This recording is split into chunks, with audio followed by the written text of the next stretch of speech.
I'm Anna. I'm Ben. AutoSave, welcome to our Today channel. we're watching Fullmetal Alchemist Brotherhood, episode 43. Last episode, Yoki and Mei Chang are geniuses. Mainly Yoki, though. Briggs is under attack from the outside and from the inside. And Hohenheim built the bridge and destroyed it. Yeah, I think that perfectly sums it up. Yep. You ready? Mm-hmm. Sweet.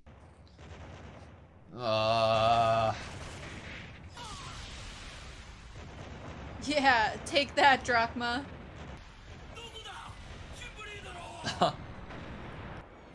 No one said whose bloodshed it had to be. All the bloodshed. Oh! Oh my god, did you see his hat?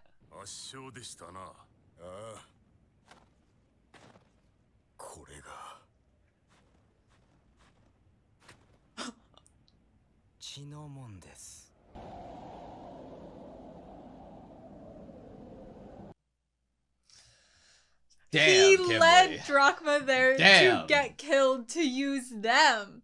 That is not what I expected. Kimberly can still surprise me, apparently. Yeah. Wonder if we're gonna get any Ed this episode. I sure hope so. Interesting note there. On Ed's side of things was Azumi. I wonder if Ed will be somehow linking up with Azumi. I would also be cool with getting whatever Hohenheim's up to again. Hohenheim Adventures. The Adventures of Hohenheim, the spin-off show we all wanted.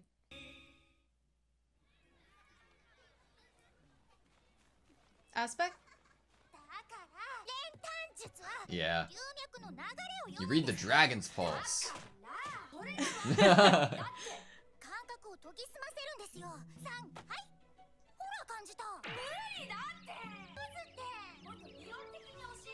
More academically.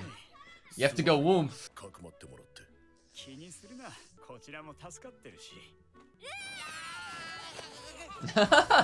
Poor Yoki. Perfect choice. You know who we're not seeing? Yeah.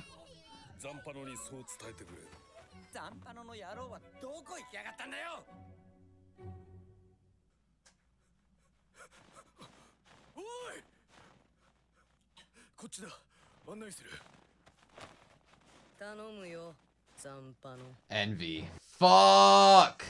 Bite of the ant. And then Jerso's probably not even gonna be here for this?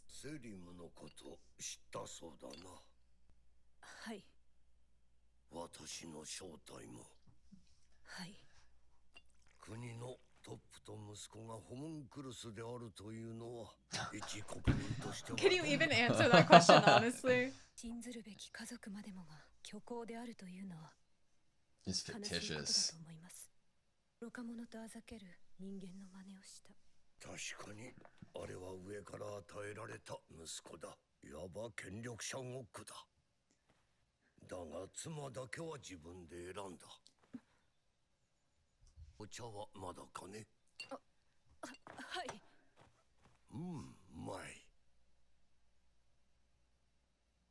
That's so interesting. It caught her off guard for sure.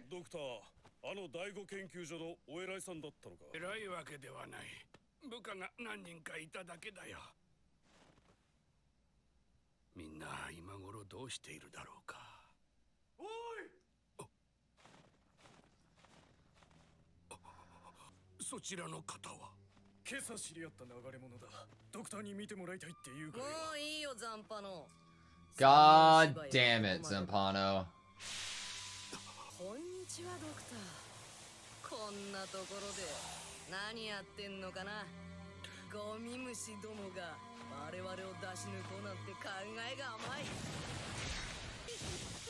Was it a plan?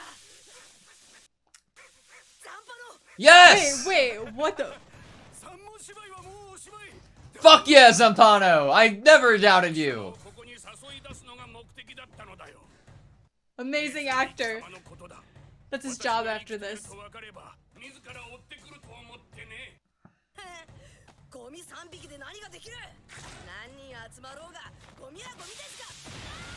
Oh!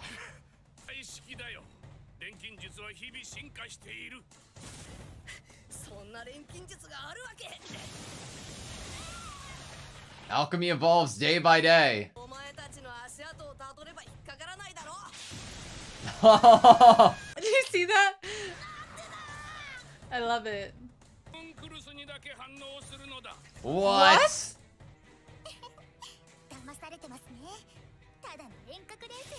It's just remote transmutation. I love it. Oh. Oh.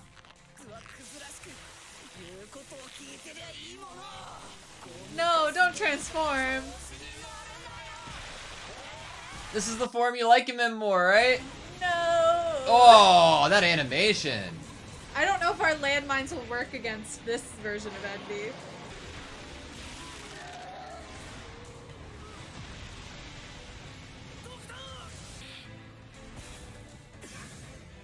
Yes! Oh.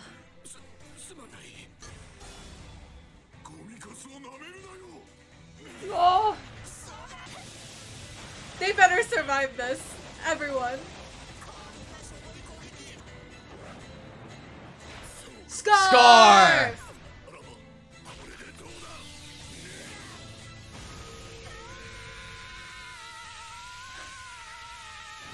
Take him out!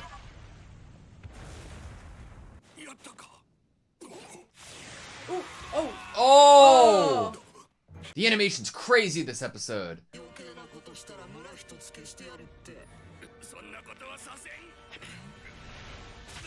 Oh!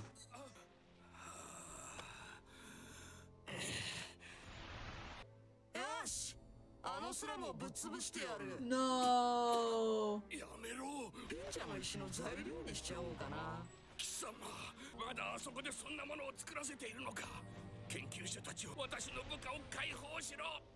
Oh.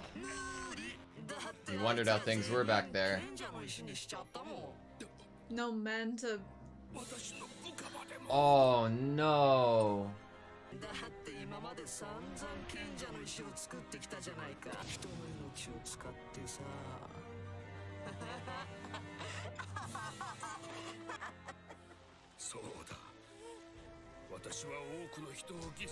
Oh.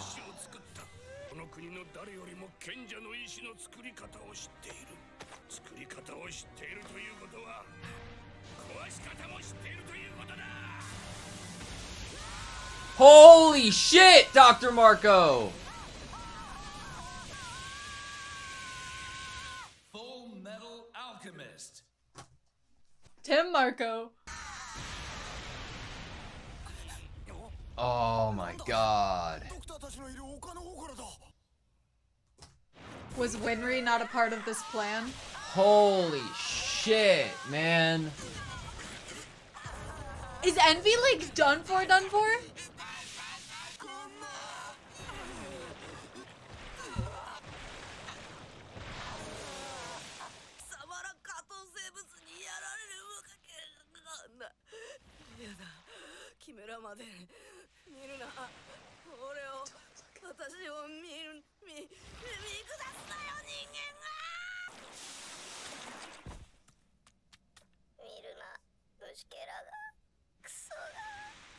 Who's the real worm?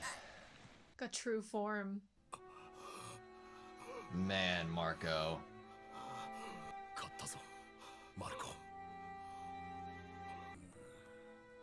Not just Mr. Marco. Tim Marco. I love how Mei Chang walks. We were just getting wood.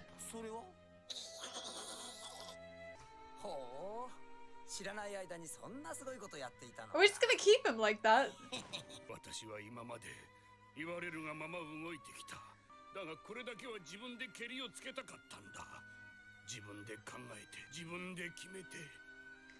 Something for yourself. Like your parents did.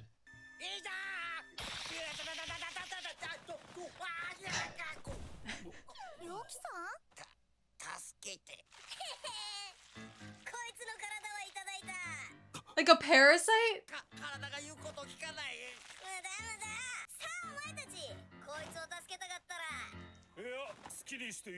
Yeah, you should have picked someone we like better.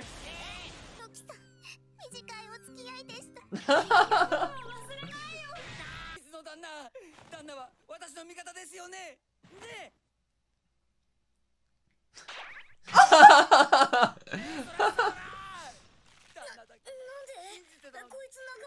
邪魔するならその男の体ごと滅ぼすぞ。はったりとか得意じゃないんだよ。 Oh, we've done so much acting today. 貴様らなんて友達じゃないやい。じゃあそろそろお前らの計画について聞かせてもらおうか。 He's kind of cute like that. You just love Envy regardless of what I form do he love Envy. takes. Except the big form. I hate the big form. His best friend. Where is he? 今はブリッグズにいるはずだよ。俺は行方不明って聞いてるけど。何それ？どういうこと？来てるかな。そんな嘘。きっと相手の無事を信じて前に進もうとするはず。だから僕らも前へ進もう。 Nice, Al. Just the faith in each other. 俺は一度別行動を取る。イシュバールを否定したこの国をただ憎むのではなく変えるために。 Let's change it. そのためにはマルコ。 Whew, chills. 力も必要だ。実は僕もちょっと行きたい街があるんだ。どこだよそれ。リオールって街。予想通りならそこにもあのトンネルがあるはずだ。それを壊すのが一番お前はこれを持って国へ帰れ。ちょっと旦那。でも私が帰ったら練炭術のことが分かる。人の国にかばっている場合か。そんな覚悟でこの国に来たのか。もし権力争いに負けたらお前は命運を託してくれた者たちによその国にかまってて助けられなかったと言い訳するのか。行け。この国のことはこの国の人間で何とかする。 Whew.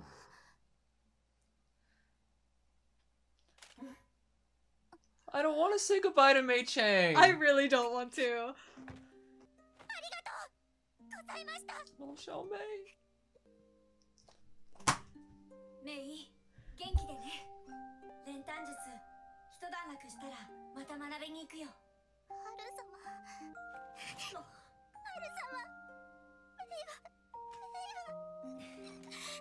皆さん、本当にありがとう。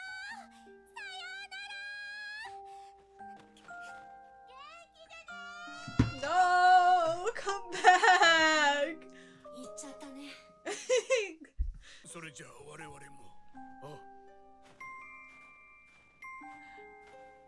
Zampano, I'm sorry for doubting you.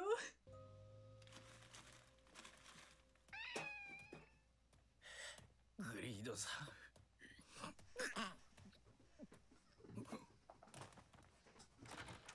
ダメだ。泉カーティスは旦那と旅行に行っていて、いつ戻るかわからんらしい。一旦ブラッドレー大総統のところへ報告しに戻るか。ブラッドレイ。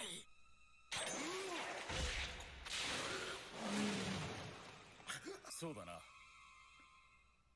いつらについていけばグリードさんに。 You'll find him, but...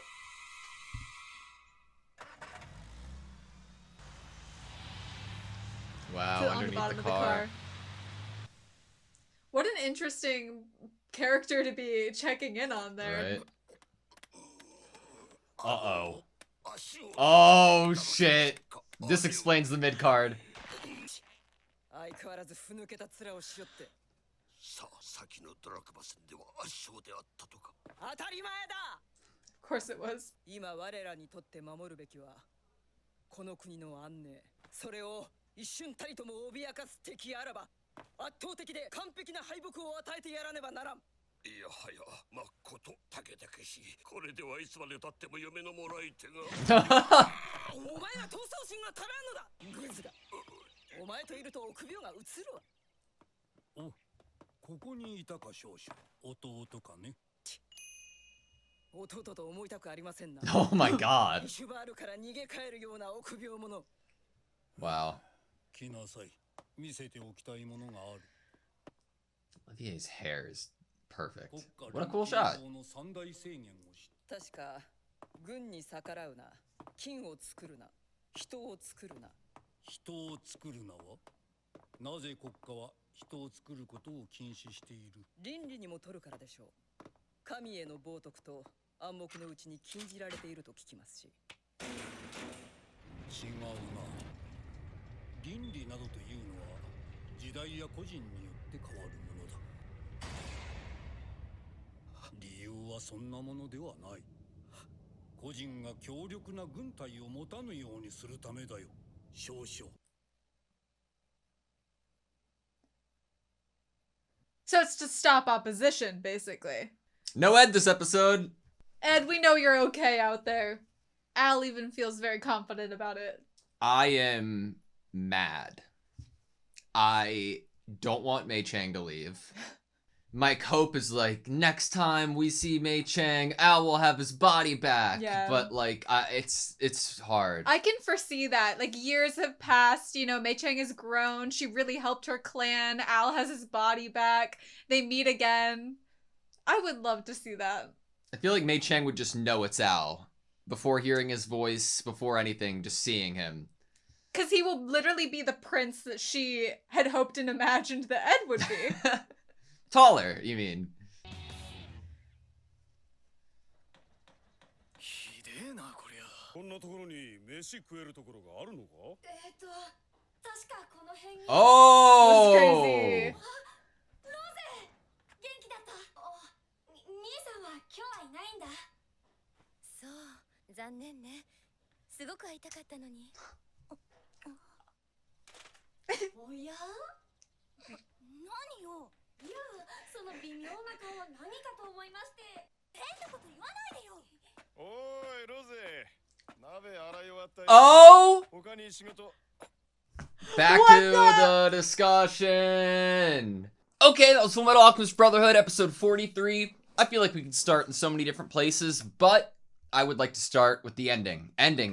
The actual ending. Hohenheim coming to see Al. Okay, like it wasn't intentional, you know, we just happened to meet each other, happened to cross paths. And we're really excited by this. I mean, honestly, it feels really good because we had to say goodbye on this journey a little bit. We all went on separate paths, and then luckily, at the very end of the path that Al was walking down, his father was there. And maybe he won't feel as happy about it as we do, the viewer, but at least I'm happy, right? I just don't have any guesses. I have no idea what this is going to go like. We've seen Ed's last interaction with Hohenheim, but like Ed and Al are very different. I know, and like I'm thinking about the whole recontextualization of Hohenheim leaving the house, right? That was such a massive moment for me within the series, and seeing that point of view change and seeing Hohenheim's side of things. I don't know what to expect from an interaction between the two. I don't know.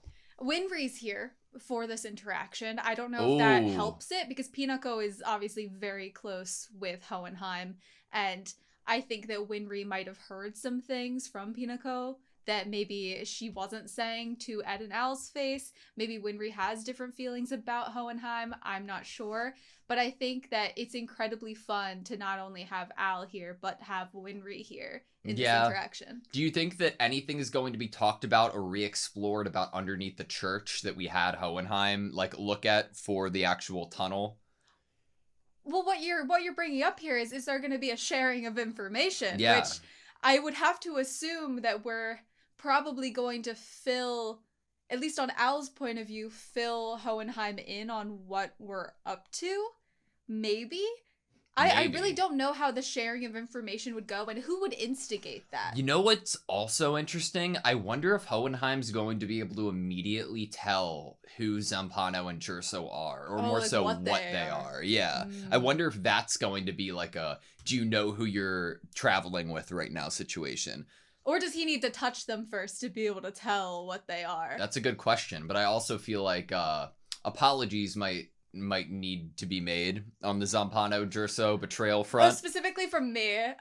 You were definitely giving him more of the benefit of the doubt than Why I was. would we not trust them? They're incredible. He's an amazing actor. Yeah, I know. apparently. I didn't realize the extent of his acting chops. There were That's on so me. many different moments this episode of acting that I was lost in the dark. Who was the best actor? Tier list. Marco. Marco up there. Tim Oh my God. Marco Tim was Marco. one of the highlights of this episode, if not the highlight of this episode. Mhm. I loved the baiting of Envy. One of the things that maybe we'll bring up at some point in the discussion that was great was the transmutation circles that were remote that Mei Chang had set up, Mhm. and they were hidden, and they only These worked on landmines. homunculi. Yeah, they only work on homunculi. I love the bluffing there. I know, and then just to all lead up to him getting picked up, when Envy is torturously looking at him and talking to him about he knows exactly how to make a Philosopher's Stone. All of his men that were under him and beside him working with him were turned into Philosopher's Stone. And exactly what Tim Marco needed to say is he knows how to dismantle one. It doesn't even matter if that was the truth, what Envy was saying there, because we're right now in this situation that we were in and that we're talking about, there was bluffing going on, there was acting going on, there was saying things to get a certain response from the homunculi or Dr. Marco, and even later on in the episode we say things in order to get a certain response from the homunculi, from Envy. And so yeah, what Envy's saying in terms of all of Marco's men already being dead basically does not have to be true. It's still heavy enough. It probably is true, like I'm not trying to argue that it's not, but it didn't have to be true. Yeah. It was just to elicit that emotional response more than anything. To hurt him. It was to hurt Marco. Yeah, but now Envy's this little sack tadpole man, and he is being sent off with Mei Chang and Xiao Mei. Is it wrong to want a stuffy? Like a... Yes, it is wrong. You have an unnatural Envy. infatuation with Envy, and it makes me Envy. uncomfortable. I just don't like Envy's bigger form. At this point, you have to like them with all the people or like none of on them. it. No. Or like one of them. I don't know. No. But I wonder if we're going to be able to see Mei Chang's point of view at any point in her returning home, if she actually does go home. It's something that I am still trying to come to terms with, and I'm coping and hoping that she doesn't. I'm hoping that something changes, that she has to turn back, but also I love Mei Chang and want her life to be fulfilled, so I would like the best for her. Yeah, we want the best for her and her clan, but especially what Scar does in that moment, we don't want it to be kind of lost. If she were to turn around right now, would the words that he says to her, the kind of gift he's giving her, the speech he's giving her, would that all be for naught? Yeah. What he's handing over to her is something like he that could maybe save her clan, help her out, help the Emperor out. And would it really be lost if she were to turn around? Like, I can understand that she would want to.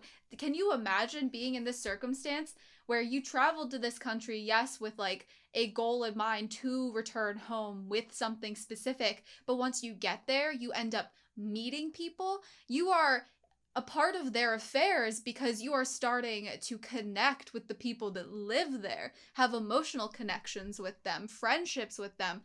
And if you have a friendship, you're going to want to protect your friend. You're going to want to help them, especially if their cause is incredibly noble. And if anything, kind of grand scale, what happens to this country could definitely later on, way down the line, affect yours, right? Yeah.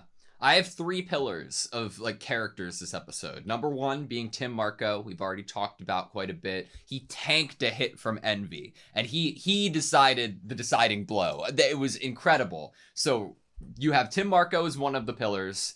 Ryza is my second pillar that I want to talk about at some point. Okay. But 3 is Scar. Holy shit, Scar. You had one of the best moments. This is one of the best Scar episodes ever. And I brought up on screen a couple of lines that he said and a vision that he had of another character that meant the world. I will go my separate way for now. There's something I was thinking a little earlier. I'm not out to just hold a grudge against this country for rejecting Ishval, but to change it. And then we see Miles take off his fucking glasses. For that purpose, Marco, I'll need your assistance.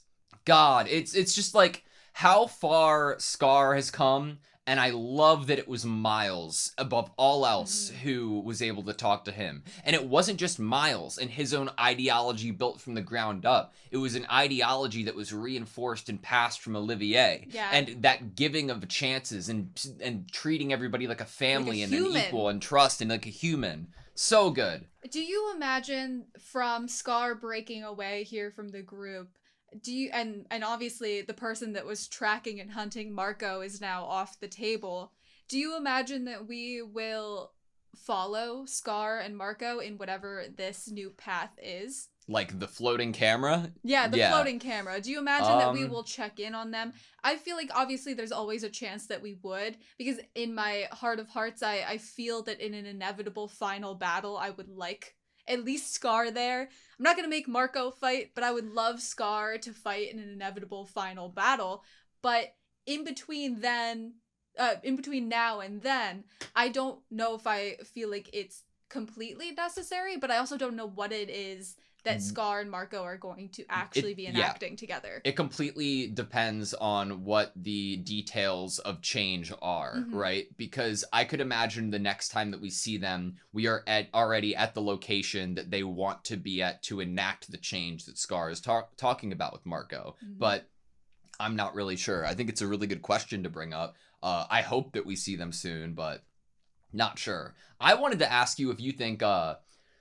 again, coping. Do you think Mei Chang's exiting from the show potentially would be equivalent change for Ling and Lanfan to come back into the show in some regard? Specifically Ling, because we get the character looking for greed. Oh yeah, we do. So obviously he has to be coming back. Oh, so you're talking like narratively, do we have this point in time connecting with this point in time being shown in the same episode because this is going to be the re-entrance of Ling/Greed? Yeah. I think it makes a lot of sense to have Mei Chang exit. I mean, the clan, one of the clans is getting something that they hopefully can utilize, but we already know, like, Ling kind of can't be that because his body's already been taken over by greed. And it would be lovely to check in on that situation, especially because we were starting to see somewhat of cracks, somewhat of, like, there's something going on here that is worth studying, worth paying attention to between the relationship inside the body with Ling and greed. Yeah. And to have a character that is wanting to connect with greed specifically come into play here, that's super fun. I don't know what it's gonna look like. I believe we're shown a flashback of this chimera looking at Bradley and Greed's fight. Yeah. I believe we see him first outside of the bar when Al is meeting them. But I don't know what it will look like for him to reconnect with the greed that is Ling. Wasn't this greed stripped of his memories? Yeah. And then normally it's not in the practice to do that, but we did it for this one because I guess he was going against the grain, if you will. Oh man, now that you bring it up, I feel like we have to bring up what actually happened to this greed. Are you that greed? Huh, which one do you mean? You don't remember? The one from Dubleth. And which greed was that? The greed before you. Ah, that makes sense. Which means I'm a different greed from the one you guys knew. So it's definitely being like a different greed, but I wonder if there's any sense of like memory in there, you know? Well, regardless, he's not gonna remember the chimera that followed the previous greed. Maybe, you know? Maybe? Yeah, okay. Because, like, well, what other point would there be to... Okay, there's a couple of different routes to go. Why, narratively, do you bring in a chimera that had a memory with greed, meeting greed? Like, you either do it to appeal to a side of the greed that broke free from Father's grip previously and appeal to that, and that could muddle up the inside of Greed and Ling and the previous greed, or doubling down to just bring him back to shove him away, like shoo him off, kill him, and be like, yeah, I have no memory of that greed, but what does that do? I would say most likely it would be utilized to, as one of the first things you started to say, utilized to kind of prove the fact that even if this is a different greed, that doesn't mean the greed is different. Okay. If the past greed would have done what he did and would have sided with the chimeras, become friends with the chimeras, then why wouldn't this greed want to do that as well? Even if he doesn't have any of his previous memories, he's still the same kind of product, if you will. Interesting. Okay. Do you think Maybe that's how it would be utilized. Do you think that we're going to be bringing that up like next episode? Are we going to see it? Oh my gosh, I don't know if we would get it so soon. It kind of feels like that's something that would be happening in the darkness, in the background. But you did bring up like Mei Chang's exit. Maybe that does mean that Greed/Ling will be like right in the forefront again. But I still feel like maybe further down the line is when that would happen. Gotcha.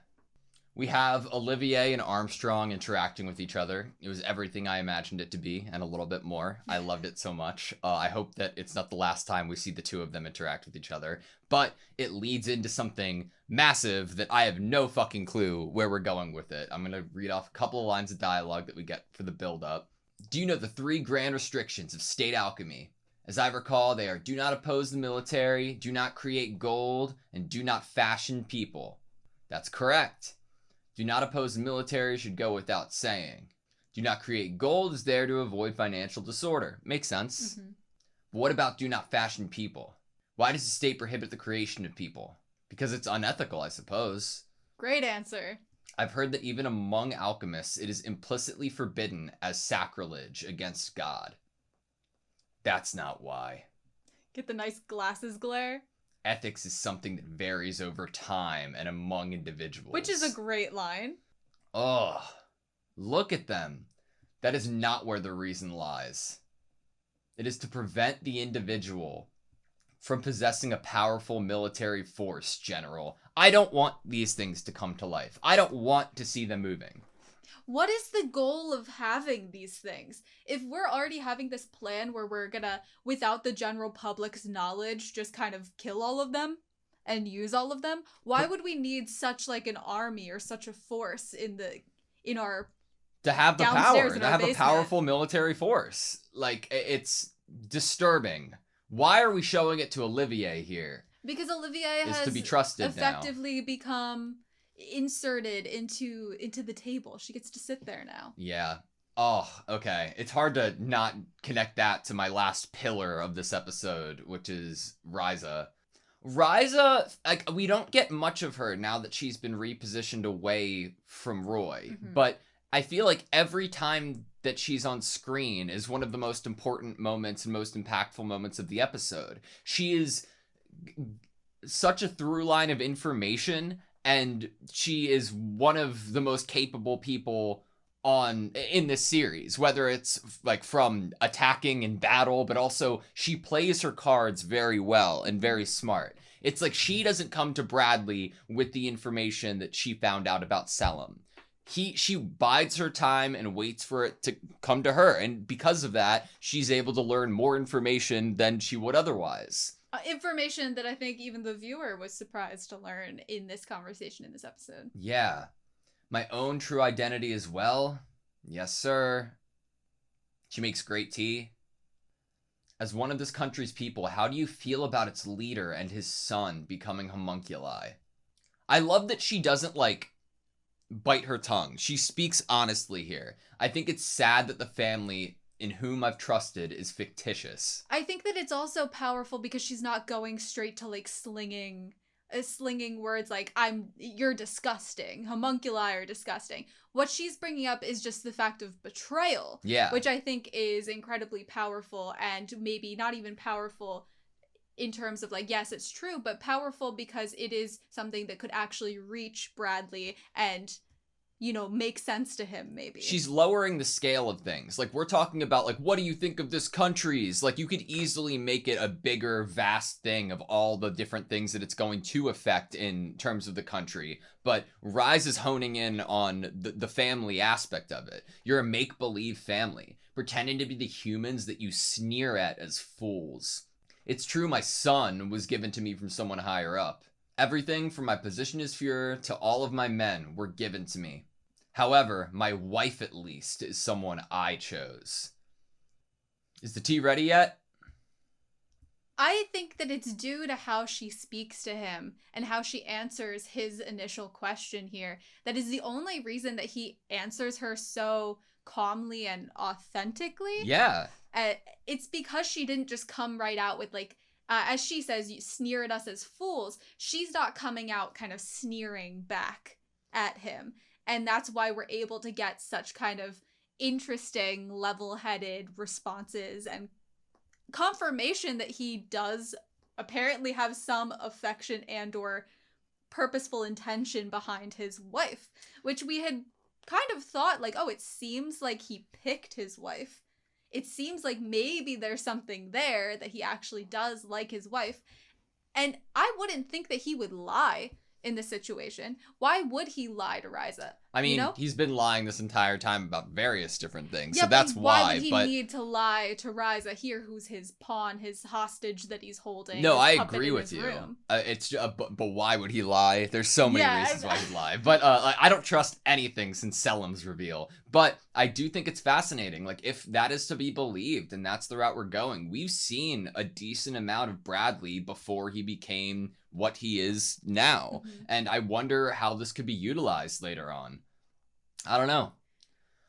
My last thing to bring up is in the beginning of the episode, the Kimberly backstab. Oh, to Drachma? Yeah, it was not the route that I thought it was gonna go, but holy shit. This leader of Drachma on the military front got absolutely obliterated. Mm-hmm. To some extent, I was disappointed in myself for not realizing that this is Kimberly's plan all along. Yeah. Because when he brought up to Drachma, he's like, yeah, we have people on the inside. It's going to be chaos. It's going to be turmoil. I was like, oh yeah, okay, I expect that. It's not like they're against killing their own people in any of the other instances. This is what I'm talking about. You can't trust anything at this point. I'm too gullible. If we're not, like, you know, skeptical about everything, I they're believe gonna get us. Zampano. I believed him. I believed his charade. I am way too gullible for I think this, it's just obviously. an example of the great writing in the show. I think the pacing's amazing, the writing's amazing, and I have no idea where we're gonna go. Hopefully we get Ed and we get to see that he's safe. That's what I want next episode. I'm pretty sure that's how we ended the previous discussion going into episode 43 was like, Yeah. oh, I wonder if we're going to see Ed waking up being taken care of by a doctor. That's where we're going to go. Oh, I have one last thing. What is it?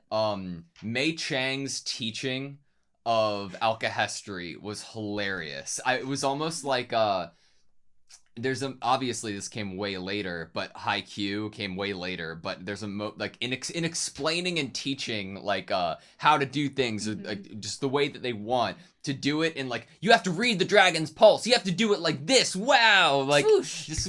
I love it so much. It's so Mhm. good. I love Mei Chang. I'm gonna And miss her. Al is gonna miss Mei Chang, hopefully. I mean, Mei Chang hopes that Al will miss her. I will definitely miss her. I feel like just one last thing that I think is incredibly important to say is my heart goes out to Yoki in this episode. Oh man. I mean, he was there. It was real tragedy that we were witnessing with all of his friends turning their backs on him, being like, "Yeah, we'll just kill you with that man that you're attached to, Envy." And obviously, Envy was even like, "Wait, what? You don't care about this You man? don't care about this man?" Oh, Yoki. Poor Yoki. It's so funny seeing characters like Scar, like making like silly faces Silly that are just like faces. non-bothered. I'm acting like I'm not here, and Mhm. it's amazing. But God, you're right. Yoki, man. Yep, Yoki. All right. You good? Mhm. Thank you guys so much for watching this video. Please like, comment, and subscribe. We hope to see you next time.